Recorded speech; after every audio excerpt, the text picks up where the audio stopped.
दोस्तों आप लोगों में से बहुत सारे लोग कंटेंट क्रिएशन स्टार्ट करना चाहते हैं। कोई किसी कैटेगरी पे काम करना चाहता है, कोई किसी कैटेगरी पे काम करना चाहता है और आपके मन में कंटेंट बनाने की जो विचार आ जाते हैं वो किसी न किसी क्रिएटर्स को देखकर ही आते हैं। उसी टाइप का कंटेंट बनाने के लिए सोचते हैं एंड उसको देखकर आप उसकी कॉपी करने लगते हैं और कुछ टाइम तक उसकी कॉपी करने अपना कॉन्टेंट बनाते हैं। लेकिन कुछ टाइम बाद आप अपना कॉन्टेंट बनाना छोड़ देते हैं क्योंकि आपको उसके बारे में आगे बढ़ने का नॉलेज नहीं होता है, जिसकी वजह से आप उस चीज में टिक नहीं पाते हैं और छोड़ देते हैं। यूट्यूब पर आप जितने भी यूट्यूबर्स को देखते हैं उसमें से अगर 100% यूट्यूबर वीडियोस बना रहे हैं तो उसमें 10% ही लोग सक्सेस हैं एंड उसमें 90% लोग अनसक्सेसफुल क्यों हैं, सक्सेस क्यों नहीं। इसके पीछे बहुत सारी गहराई है। इसमें जो पहला पॉइंट है वो ये है कि जो 90% लोग हैं वो खुद के विचारों से चैनल्स नहीं शुरू करते हैं, वो किसी दूसरे यूट्यूबर्स को देखकर ही अपना चैनल स्टार्ट कर देते हैं, उसको कॉपी करते हैं, इधर उधर कॉन्टेंट्स देखते हैं। मैं ये नहीं कहता हूँ कि आप दूसरे कॉन्टेंट्स को कॉपी मत करो, लेकिन उसके भी तरीके होते हैं। एग्जैक्टली आप किसी वीडियोस में देखते हैं कि यूट्यूब चैनल्स कैसे बनाएं, आपने भी उसी कैटेगरी का उसी टाइटल्स पर सेम टू सेम वीडियोस बना दिया और वही सारी चीजें आप उसमें एक्सप्लेन कर रहे हैं जिन चीजों को आपने उसमें देखा है। इसमें आपको थोड़ा सा परिवर्तन करना पड़ेगा, थोड़े से चेंजेस लानी पड़ेगी। अगर आप कोई वीडियोस देखते हैं तो उसमें से आपको जो महत्वपूर्ण इंपॉर्टेंट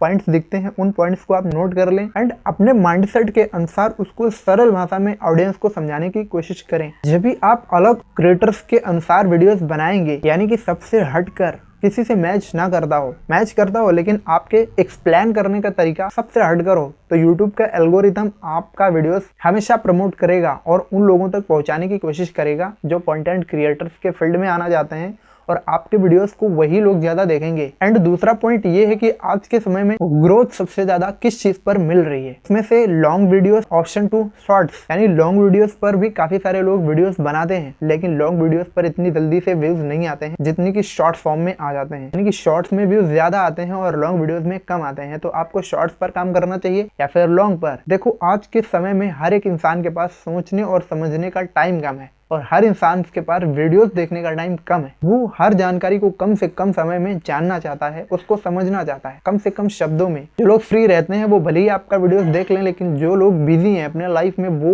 लोग आपका पूरा वीडियोस नहीं देख पाएंगे। अन्यथा अगर उनको शुरू में अच्छी जानकारी नहीं मिलेगी तो आपका वीडियोस स्किप करके चले जाएंगे। तो यहाँ पर मेरा सजेशन यही है कि आप शॉर्ट्स वीडियोस पे काम ज्यादा करें एंड लॉन्ग पर भी काम करें, लेकिन उससे ज्यादा आप शॉर्ट्स को महत्व दें। शॉर्ट्स लोग ज्यादा देखना पसंद करते हैं। एंड जो थर्ड मेथड है वो ये है आपकी कंसिस्टेंसी। आप कोई भी चैनल से स्टार्ट कर लें, अगर आप उसमें कंसिस्टेंट नहीं रह पाते हैं तो आप उसमें सक्सेसफुल नहीं हो सकते हैं, कभी भी नहीं हो सकते हैं। तो आपका एक एक वीडियोस यूट्यूब पर भारी पड़ सकता है अगर आप कंसिस्टेंट रहते हैं तो। और दूसरी चीज, अपने वीडियोस में इम्प्रूवमेंट्स लाना बहुत ही ज्यादा इंपॉर्टेंट होता है। कुछ भी डाल दे रहे हैं, कुछ भी देखने को टाइम नहीं ऑडियंस के पास। तीसरी चीज, आज के टाइम पर कॉम्पिटिशन बहुत ही ज्यादा हाई लेवल पर जा रहा है। मैं जितनी देर में वीडियोस क्रिएट कर रहा हूँ इतनी देर में पता नहीं कितने चैनल्स यूट्यूब पर क्रिएट हो चुके होंगे। तो दोस्तों कॉम्पिटिशन बहुत ही ज्यादा हाई लेवल पर होता जा रहा है। इसकी वजह से आपको अगर यूट्यूब पर सक्सेस होना है तो आपको अपने वीडियोस में इंप्रूवमेंट्स लाना बहुत ही ज्यादा इंपॉर्टेंट है। यूट्यूब का जो ब्रह्मास्त्र है वो यही है कि आप कंसिस्टेंट रहें। दूसरी चीज, आप अपने वीडियोस में